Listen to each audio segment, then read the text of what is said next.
ज्या व्यक्तीने आदुबाळ तुम्हाला बोट धरून राजकारण शिकवलं त्या महाराष्ट्राच्या मुख्यमंत्र्यांना तुम्ही आज काय मुक्ताफळ उधळताय?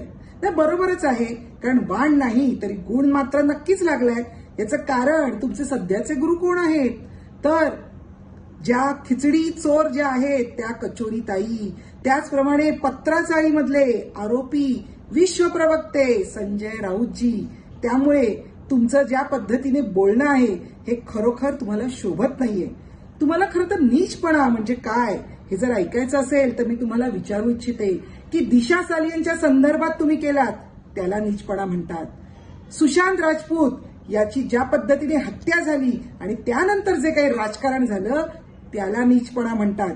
त्यामुळे बोलताना थोडं तोंड सांभाळून, नाहीतर जेलची दिशा कुठल्या बाजूला आहे हे लवकरच तुम्हाला कळेल.